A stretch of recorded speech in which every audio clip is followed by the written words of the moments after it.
On May 7th, 2024, the Lakers front office fired the unbothered Darvin Ham.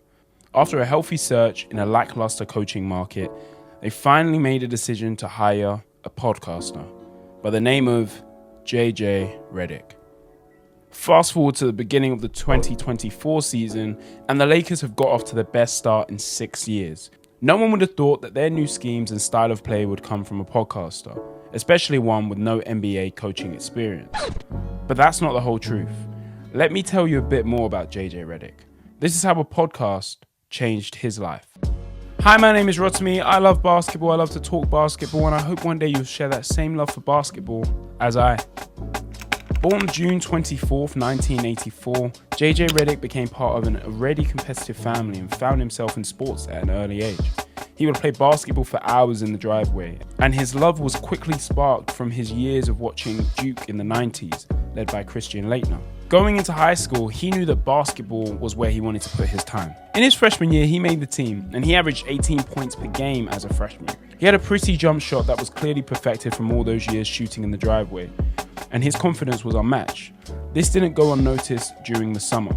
He was scouted by Duke whilst playing in an elite AAU team that won multiple national championships. That summer before his sophomore year, he would commit to Duke, making him the youngest commit ever at the time. Very quickly, he became a Virginia celebrity, and he knew it.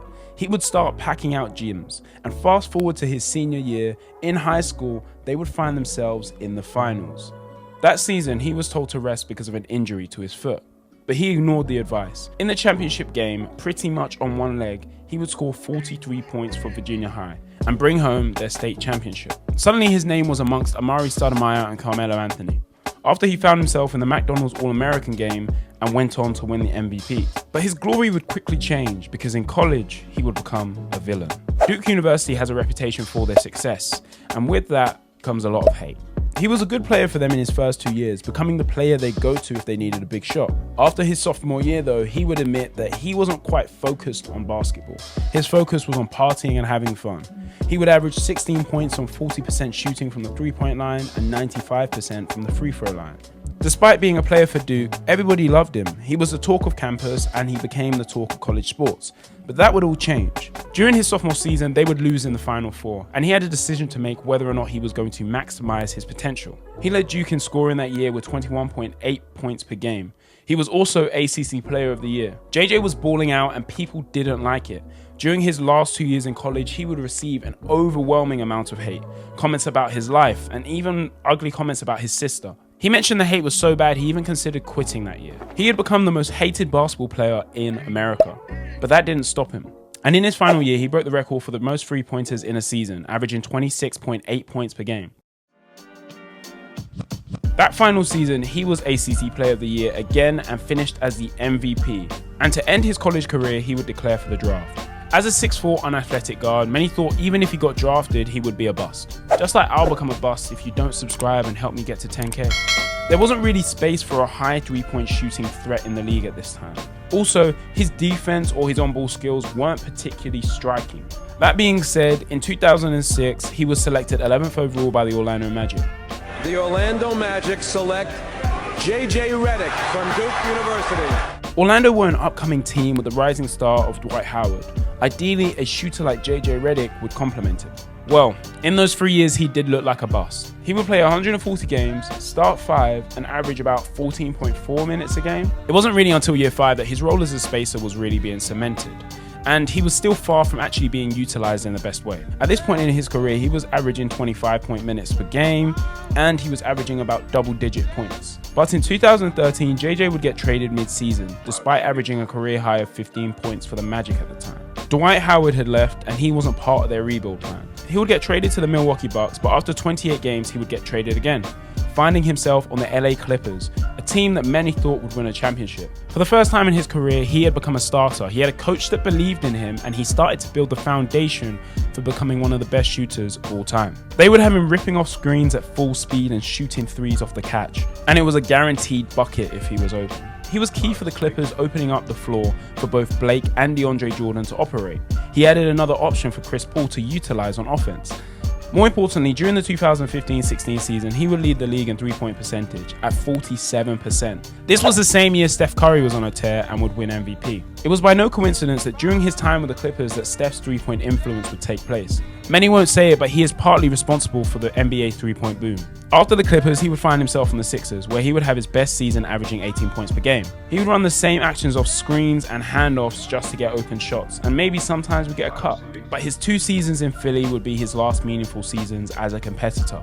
He found himself on New Orleans and then the Dallas Mavericks, playing a vet leadership role, but the injuries were too much for him to continue. In his own words, he felt like he couldn't compete anymore because he didn't have the energy to put in time into the off seasons. So he decided to retire. It's important to note that anytime an athlete retires, it's almost like a part of themselves die. That's when he decided to dive headfirst into his podcasting space. You see, he had already dabbled in the space in 2016 and 17, but just before retiring in 2020, he started The Old Man and the Three. Here, he strictly talked basketball with his co-host Tommy Alter. They would dive into the stats, talk real game analysis, and also interview current and past NBA players. During this time, the NBA media saw a rise in former players reporting on basketball, with their own podcasts or showing up on ESPN. The Old Man on the Three stood out though.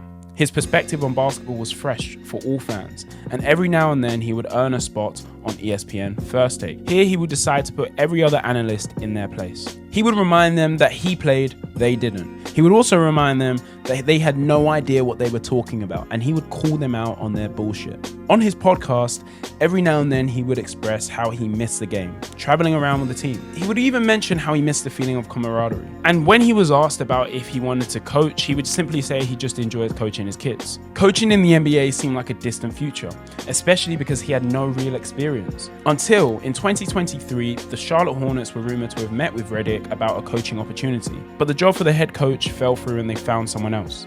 However, a bigger opportunity was on the way, but not the one you're thinking of. Fast forward to midway through the March 2024 season, and it is announced that LeBron James is starting a podcast titled Mind the Game, and his co-host was JJ Redick. LeBron approached JJ Redick about a podcast that would speak about the intricacies of basketball. From the very first episode, you could see the chemistry that the two had on set, but also how similar their view of the game was. JJ and LeBron were brilliant at explaining complex concepts to novices like me. Little did JJ know though, this was an audition. During their taping of the podcast, the playoffs were ongoing, and the Lakers would get knocked out May the 3rd by the Nuggets. 4 days after, the Lakers head coach Darvin Ham was fired, and 3 days after that, JJ Redick had an interview with their head of basketball operations. It was on the 20th of June that he would then be hired as the Lakers head coach. This was odd though.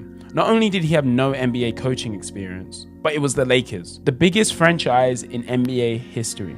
So the sports critics didn't hold back. They mentioned that he was the wrong fit, how he wasn't the right period, and they poked at his experience. But from their very first press conference, you knew that this would be a new era. He was already getting comparisons to the great Pat Riley. During the press conference, he spoke about how he would plan to utilize LeBron and play through AD.